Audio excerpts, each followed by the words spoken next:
All right. Today we are talking content. We are talking about how to make sure that your content is converting. We're going to be talking about the 10 content principles that my client Jack used, who's a fitness coach, to go from struggling to make consistent sales to being able to make 12 sales, 12 new client signups last month in his fitness business with these 10 content principles. So today's video, we are going to be going through the principles that he was able to use and how you can apply them to your own business. But before we do, I want to talk about where Jack was stuck, right? Because Jack was stuck in something that I call the content vicious cycle. And I've been there before, and I always see coaches stuck in this content vicious cycle. And it's a trap. It's a trap that you can get stuck into, and it's a trap that if you are not aware of it, it can just get worse and worse and worse, right? So the content vicious cycle, and you might feel yourself here right now, right? The content vicious cycle is where you're posting every day, or you're posting as frequently as you know that you want to and you've committed to. You're doing your job at turning up and doing the post, and the results just aren't coming in. It feels like you're posting into a black hole, feels like you are not getting any responses, you're not getting any leads. So the performance of the content is just not there. So it doesn't take long after turning up, putting the effort in, and not getting too much back, that eventually you start to get a bit disheartened by it. You stop putting as much effort as you were before into content. You just turn up and you kind of just tick in the box of content and just saying, okay, I've done my post for the day. And of course, with less effort comes even less performance, right? So then it starts to perform even worse. It starts to not work as well. You're getting even less leads. And then what does this do? It reinforces the other side. You stop trying as much. The performance is worse. You stop trying as much. And before you know it, content shit, the performance is shit, and you don't want to continue. And if you're not careful, that can be the end of you, or at least all of the momentum that you had in the market is taken away. So when we're in this vicious cycle of content, we need to make sure that we can get out of it as fast as possible.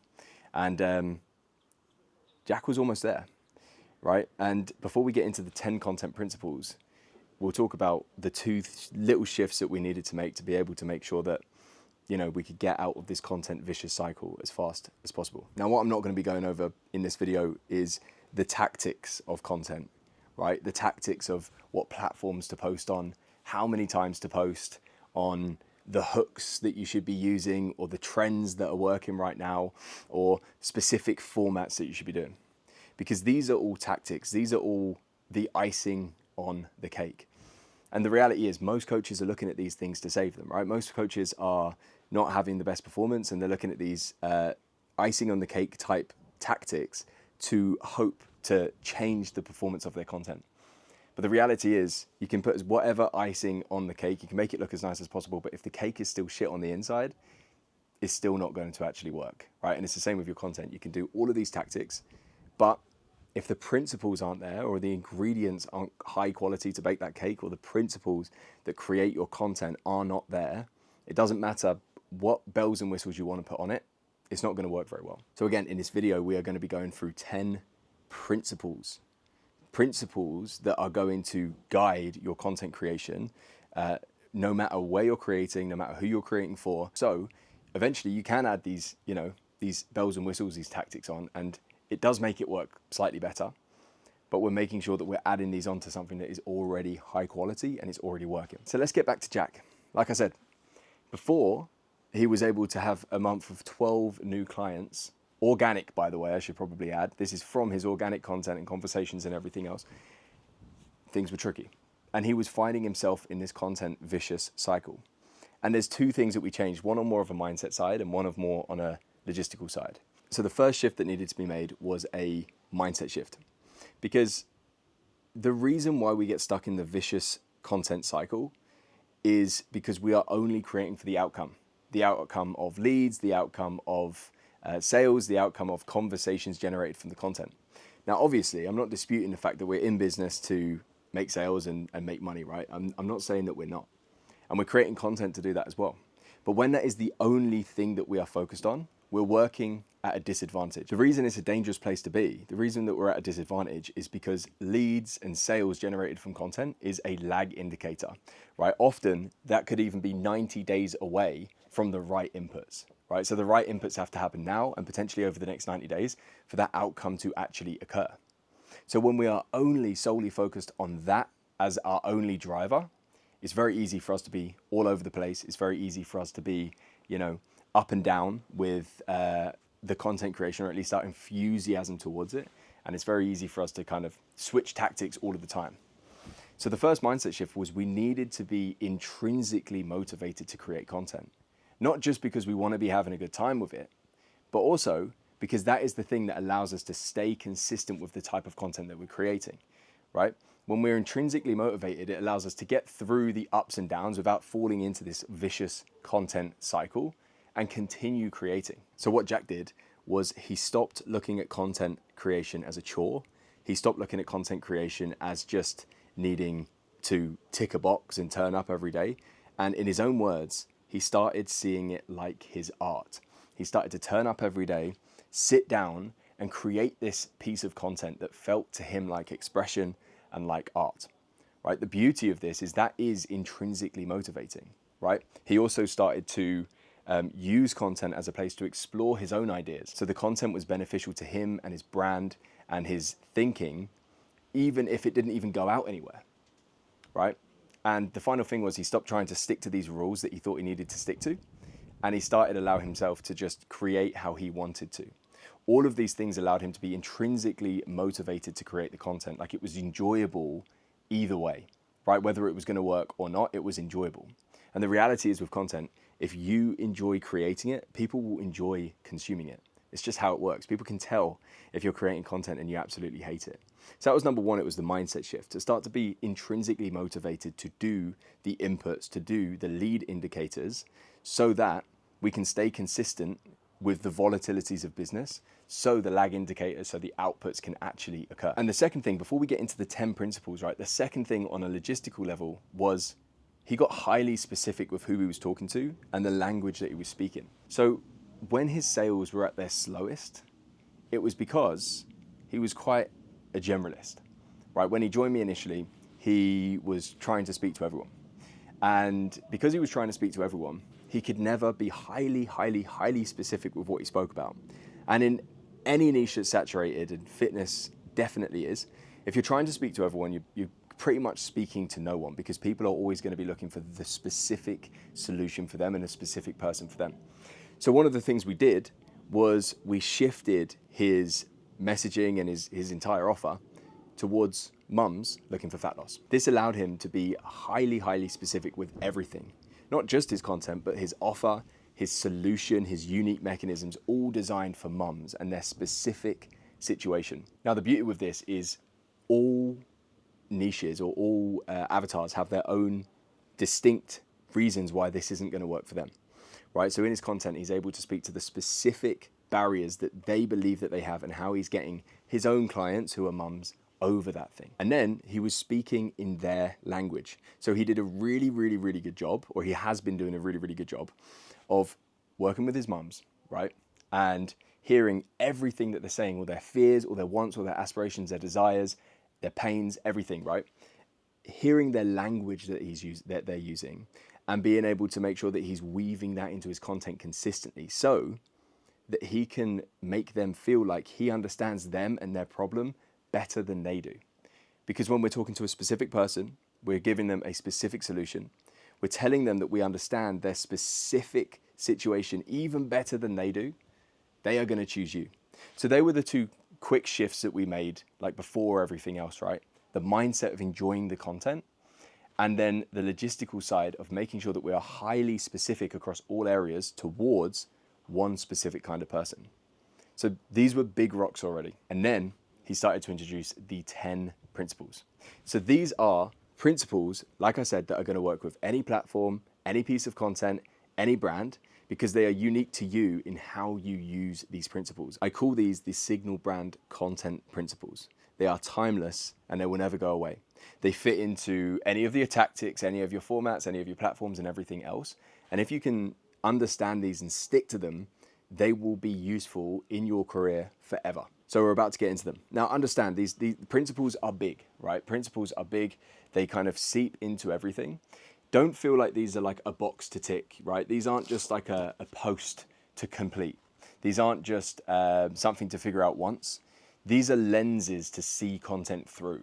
These are lenses, like each one of these is like a new prescription, like a new glasses that you're going to put on and you are not going to take off. So every time you're thinking about content, you're looking through these lenses and you are thinking about these things, right? So 10 principles, and the beauty of these is you're not going to have heard these anywhere else because they're not the tactics, they're not the boring things. So the 10 signal brand content principles, let's get into them. So number one is build your world.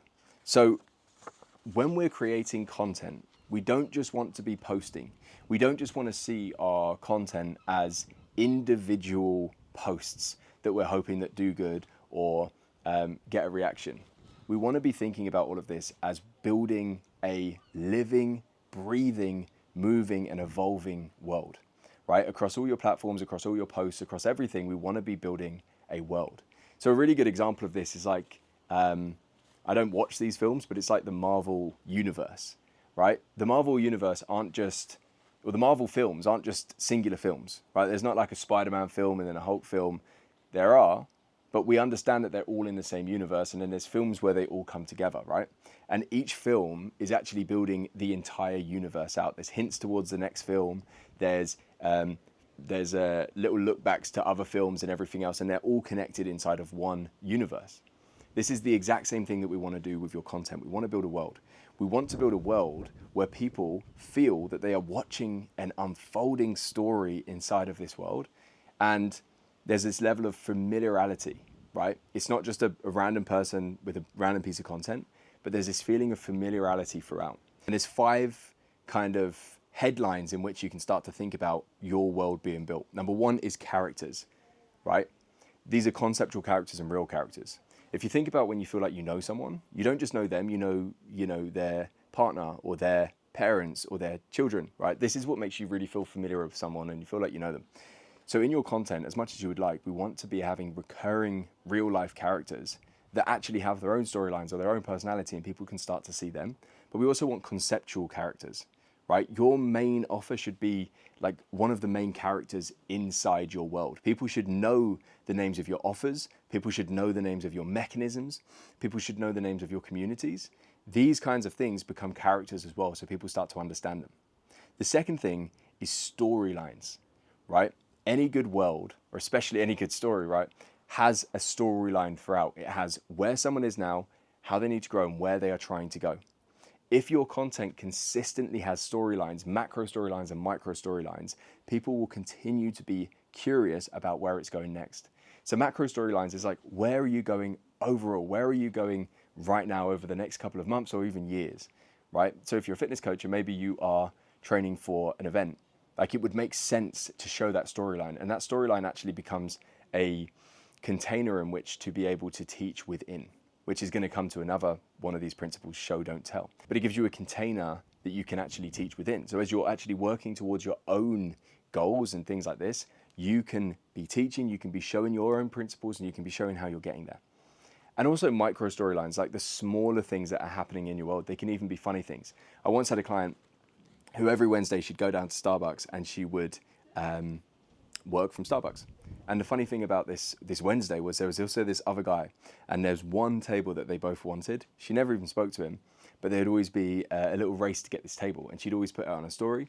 And so many people inside my community, inside her community and her audience as well, knew about this story. Even my mum knew about this, knew about this story, knew about this like recurring meme that consistently happened, and they was really invested, right? And this is just the kind of stuff that gets attention. Next is languages and phrases, right? So as I go through these principles, there's a few languages or phrases in here that I consistently say.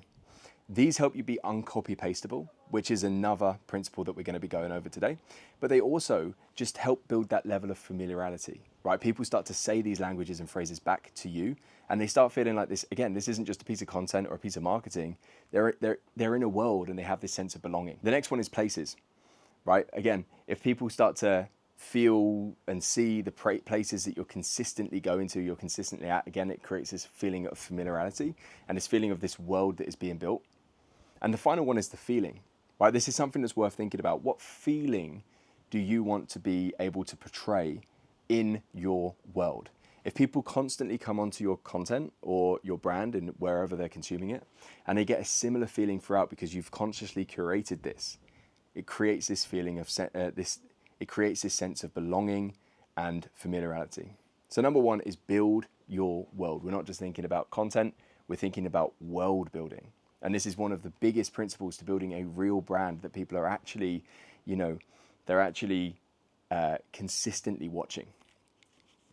The second one, very, very important one, and again, a huge principle when it comes to building your brand as well, which these two things are pretty much the same, is be the leader, right? A couple of years ago, you could turn up and supply and demand wasn't like it is now in terms of like online coaching. You could turn up, you could post a few tips, you could post a few pieces of proof, and there was enough people wanting it and not enough people supplying it that you'd be able to get sales. Now it is very different with AI making information just go down to a value of 0. Everyone can kind of get information everywhere. Everyone can say information, right? Anyone can just regurgitate what ChatGPT has told them. The real secret to be able to stand out and people to choose us over anyone else in this market is being the leader, right? So content principle number 2 is don't just be there and tell them things, actually show yourself being aspirational to your people. Now, what you find aspirational and what they find aspirational, is going to be unique to those two parties. But whatever that is, make sure that you are embodying, who you are and who you are trying to be and who your clients actually want to become. And then make sure you are expressing that embodiment as well. You are showing it. Again, the storylines help with this, right? When you are showing yourself working towards somewhere that they are inspired by, you're showing how you are sticking to this stuff. You're showing your own principles and what you do. You are going to be inspiring them. So this is number 2. Be the leader. Don't just be a fact machine. Don't just be even a social proof machine. Be a leader that's actually working towards something and actually being aspirational. And this brings us on to number 3. There's a huge amount of overlap between these principles because it all kind of comes from the same core idea. But number 3 is stay in motion, right? So here's the thing with motion. Motion creates attention. If a bird flies past my eyesight now, I have no choice but to look at it, right? It's like an evolutionary thing. Because motion has come, there's a bird there. Because if motion comes into my eyesight, I'm looking at it, right? And this works with physical motion, which is why people say you should be moving around in videos and stuff, but that's more of a tactic. It also works with metaphysical motion. What that means is an unfolding story. It also works when you are working towards something over a prolonged period of time, or things are changing and things are happening, because people cannot look away. People want to keep looking. Now, the opposite of staying in motion is being totally stationary. And this is where so many coaches get it wrong. All of their content is just them sitting in the same corner of their office, saying another tip that has no connection to all of the other tips. And it's just there. It's one post in itself, in isolation, and then they do it again the next day and again the next day. There's no metaphysical motion there. There's no development. There's nothing unfolding. There's nothing happening. There's nothing to be curious about how it's going to end up. So the fourth one is it the fourth one? No, the third one, sorry, is stay in motion. Have somewhere you're going, have developments unfolding, and show yourself working on things, right? This is why I always urge my clients to, number one, be thought leaders in their industry. Like, think about new solutions, new ways to do things, and also show yourself developing them. Show yourself working on these ideas. Show yourself launching these ideas. Show yourself giving these ideas to clients. Again, this is more motion. This is more things actually happening. So number 3 is stay in motion. Number 4, show, don't tell. As soon as you just turn on the camera and you just start to tell facts to people, right? People turn off. Again, especially nowadays with AI, with people just being able to regurgitate facts or even just copy and paste it if it's a written word, right? Telling doesn't do much. and it seems the same as everybody else. Everyone else is just able to tell. To be the leader, to be in motion, we want to show, not telling, right? So what showing is if you've got something that you want to share, right? Show why this is important. Show how it has been used.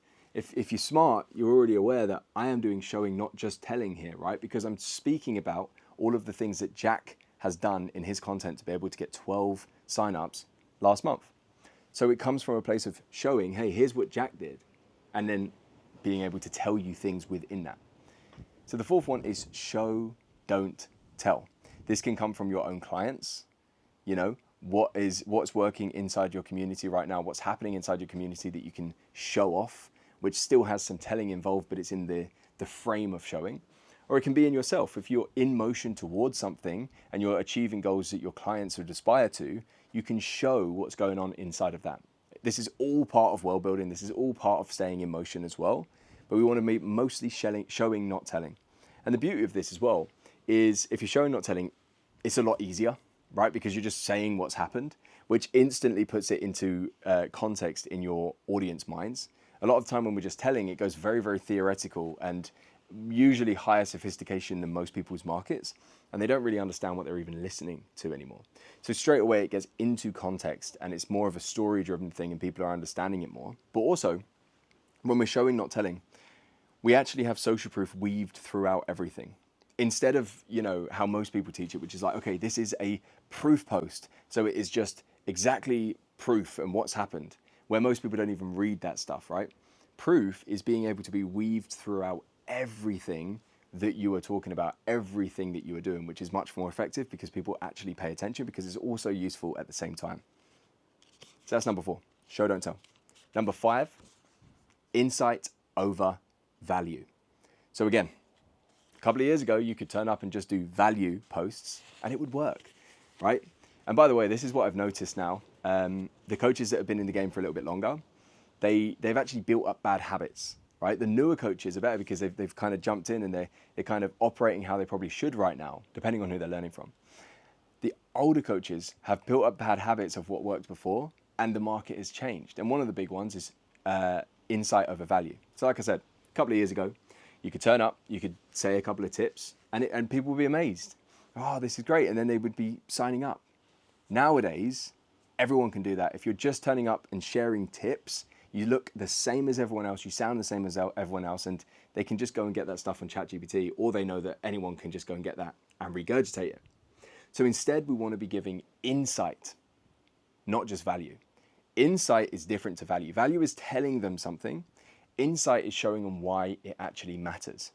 So the thinking process when it comes to insight is, can we shift their belief around something? Can we make this person actually understand why something is important, or actually start to understand where they've been going wrong this whole time? So we want to think about, when we're trying to be valuable, don't just give them facts and tips, but show them why something is important. And a lot of this is going to come through stories. Stories of, again, yourself, stories of clients, and not just here's what they did, but here's why it worked so well, right? Here's what they were missing before. Here's what they didn't understand before, and now that they do, this has shifted. The belief shifting content is always going to be better, and we want to think about, okay, what are the beliefs that we actually need our clients to understand before they buy into us? There's always a few, but the biggest one is the real problem, right? So one of the biggest ones you want to keep reiterating time and time again in different ways in your content is, what is the real problem that your prospects do not understand yet, which is why they keep trying this goal and they keep failing? And what do you know is the real problem? And that is one of the biggest insight and belief shifts that we can give someone. So that is number 5, which is insight over value. Number 6, sell ideas. This is huge when you understand it, right? So how do most people think about content? They're either selling, and it's selling content, or they're just saying, hey, I'm looking for 5 people, blah, blah, blah, blah, blah. Or they are just doing value content on the other side. Now, there is a way for every single piece of content that you post to actually be selling without it even looking like selling, without it even needing any call to actions. And that is by selling ideas. Just like beliefs are ideas. When you can understand all of the ideas that somebody needs to be sold on to want to work with you and no one else, once we can then sell them on those ideas with your content and with your other marketing strategies, they start to buy, right? So once we understand the ideas that they need to be sold on, we start to put it into our content, right? So some of the ideas are, how do they need to see this problem differently so they buy from you? So I've had a client once, we grew him from 5 to 10K pretty fast. He was another fitness coach and he was working with men over 50. When we began to sell his prospects and his audience on the idea that they can't work with anyone else because the biggest problem and the reason why they're not losing fat over 50 is because their hormones are not in the right place and they need to work with him, a testosterone specialist, to be able to make it work. He started making way more sales, all the way up to 10K in a pretty short space of time, because we were selling ideas all the way through without even needing call to action specifically. They were being sold on these ideas and then they were being taken away from buying from other people. So understand that. The ideas can also be the mechanisms you use, right? So this is why all of my clients understand their unique way, their unique methodology. When we understand the belief someone needs to buy into and the unique methodology that people need to, and their own unique methodology that they use, every single content can start selling them on these specific mechanisms, these specific beliefs. And again, once they're bought into those, they have to work with you and no one else. So we constantly want to be selling ideas. 7 is speak through philosophy. So another thing that I always get my clients to be super clear on is, what are their core philosophies? What are the core foundational philosophies that they believe around the work that they do that shapes the way that they do their work, that shapes who they work with, that shapes everything else? And one of the main ones is their single core philosophy that drives everything, right? My single core philosophy that I truly believe is, you will never be able to really grow a good, consistent coaching business without being able to differentiate yourself. This is what I truly believe. And it stems from the principle of supply and demand. We need to look different and we need to be different and we need to have a unique thing to bring to the market for everything else to actually work. Otherwise, we are just fighting the law of supply and demand consistently, right? So this is my philosophy. And I don't necessarily just say this philosophy time and time and time again. I look at the world through the lens of this philosophy, right? And this is what I mean by speaking through philosophy. I look at everything through the lens of differentiation and my handful of philosophies. So then we don't just need to turn up on content and say the same thing every single time, because that's going to get very, very boring very, very quickly. But we look at what's happening with your clients, happening in the market, happening in the world at large, happening to you. And we look at all of this through your lens. So then we're able to comment on something that maybe someone else can comment on in a different way. We're able to comment on something through the lens of your philosophy. And we're able to come up with a totally different piece of content that, again, sells the ideas like we were saying before, right? So this can be thought about in all of like the hot topics that are happening, right? So if a dating coach or a men's coach or a mindset coach or something like this has their own philosophy around something, and then, the Manosphere documentary comes out, which everybody was talking about, they would want to look at this event, look at this thing that's happening in the world, and they would want to apply their own philosophy to this so they can create a piece of content around it and reinforce the exact ideas that they're trying to sell all of the time. Right? I did it myself, accidentally almost, with Claude carousels. Right? I remember this one time, this wasn't too long ago, where I was scrolling on my phone and I was traveling at the time, I was scrolling on my phone and I saw this post around, Claude's just come out with this thing where it can create carousels for you. And I thought they looked quite cool. So I saved the post, right? So I could use it when I stopped traveling. And then over the next 2 days, I saw like 5 different people all look exactly the same with the exact same Claude carousels. So I did a reel about the fact that whole story, right? But my lens was, yes, this is cool, this is fast, but is it really productive if we're looking the same as everyone else? I just saw 5 people look exactly the same, indistinguishable from each other, because the design was actually exactly the same, right? So I'm seeing an event and I'm talking about it through my lens, which is selling my core philosophy. So always don't just say your philosophy every single time, but see everything through that lens. And 8, and by the way, this just comes back to all of the other principles, but it's again something good to keep in mind. Be uncopy pastable, right? If you're creating a piece of content or you're filming a piece of content and anyone could say this piece of content, it's probably not very effective. When we're building your world, when we're selling your ideas, we want to be uncopy pastable. We want to look at this piece of content you've written and think, if I could copy and paste this and put it somewhere else, would it make sense? It wouldn't make sense if it was your characters, your ideas, your philosophies. It would not make sense. The other side of be uncopy pastable is make sure that your content could be understood that it's you, even if your name wasn't on it and your face wasn't on it and everything else, right? Some of the ways that we be uncopy pastable is understanding the elements of your world and making sure that they're always in. Like part of my world is these 10 principles, right? These are my languages and phrases, or some of them. These are parts of the world building and the culture building, having the Signal brand content principles, right? So someone else could say all of this, but they'd be copying it from me because these are my Signal brand content principles that I created, right? So make sure that everything you produce, you are being uncopy pastable. One of the best ways to think about this, I think this is from Russell Brunson, is if you're about to say something in content, ask yourself this simple question: where did I earn this, or where did I learn this, right? Did you learn this from an experience in your life or going and learning from someone or anything else, or where did you earn it? You know, what had to happen, whether it was with clients or with yourself, where you actually saw the truth of this thing that you're sharing? If you're talking from your own experiences, whether that's yours or experiences with clients that you've witnessed or been a part of, straight away it's not copy pastable anymore because it's your own. 9 is find your edge, right? This is a big one. I want to spend some time on this. Find your edge. So there's 2 parts of this: your creativity, but even more important is your unfair advantages, right? Your edge is going to come from your unfair advantages no one can beat you on, right? There's 2 types of unfair advantages. What can you do, say, or show that no one else can? Or what will you do, say, or show that nobody else can, right? These are your unfair advantages that we want to lean on. For example, let's say you're a productivity coach and you have been in the military, right? If we can lean on that unfair advantage, there's not that many more productivity coaches that have also been in the military, right? It's straight away, it's created much a smaller pool. And then you may start to lean on this and create your philosophies or your way of doing things as military grade productivity, right? This is great.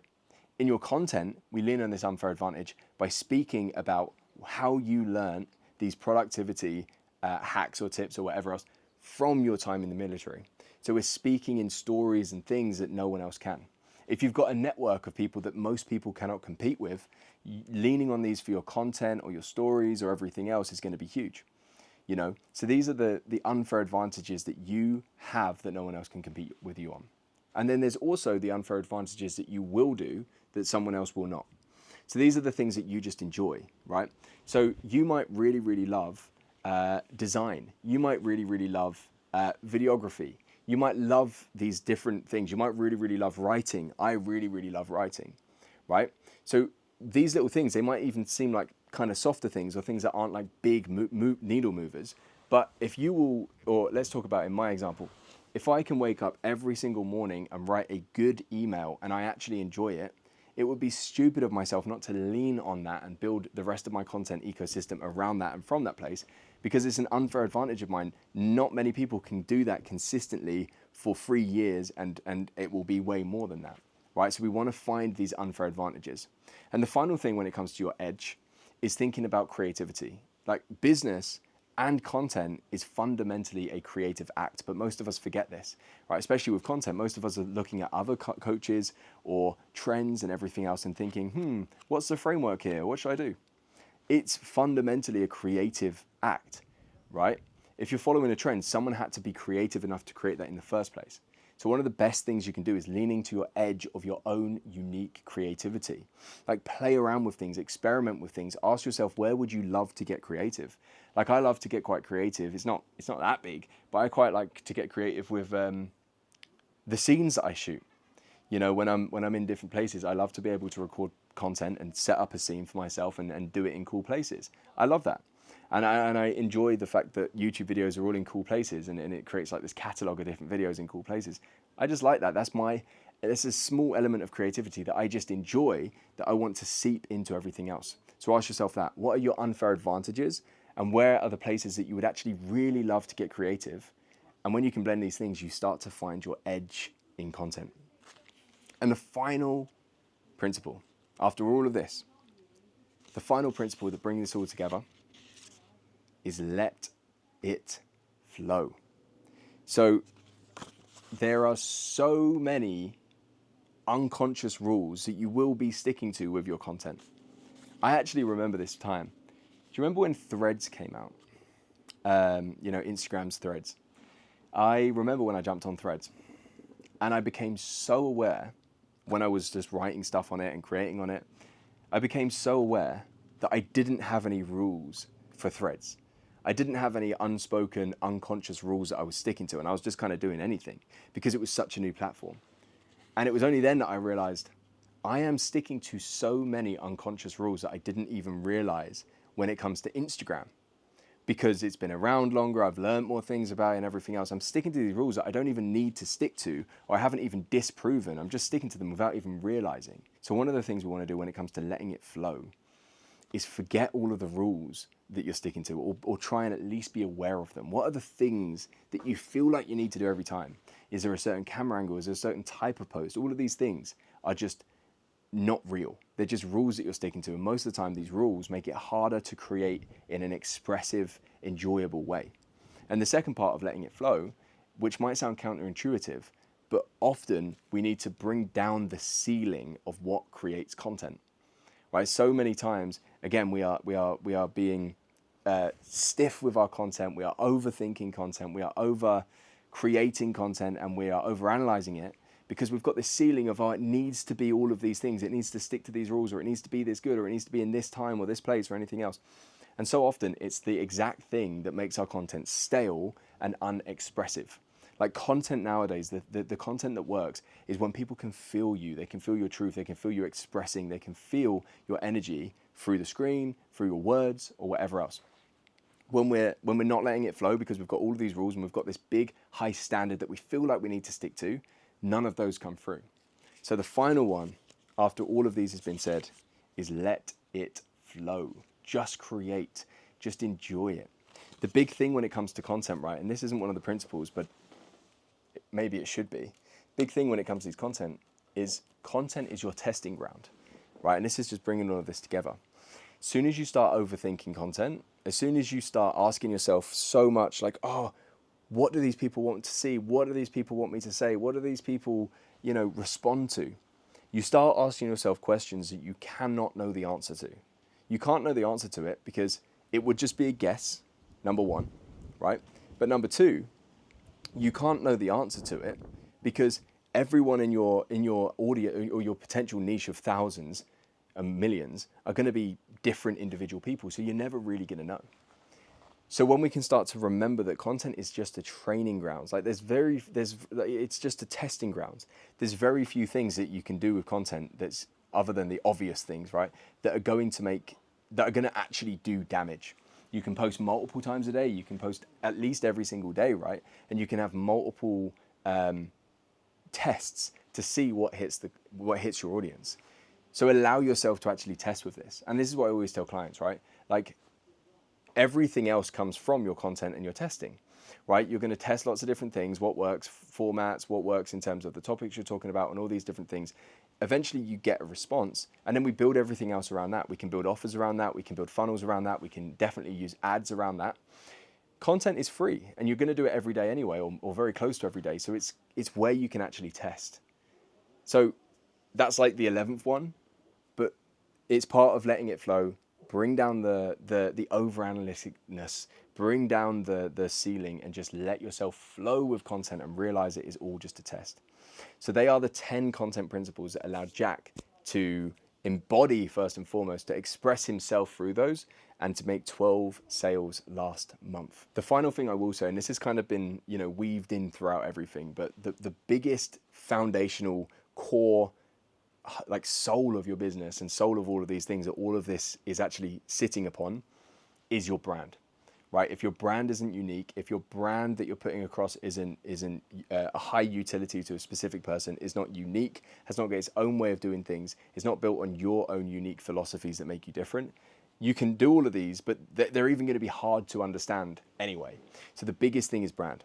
This is exactly what I help people build. If you want to talk about how we can help build your brand together and start making frequent sales, drop me a message on Instagram just with the word signal, and we can have a chat about how it's going to look for you.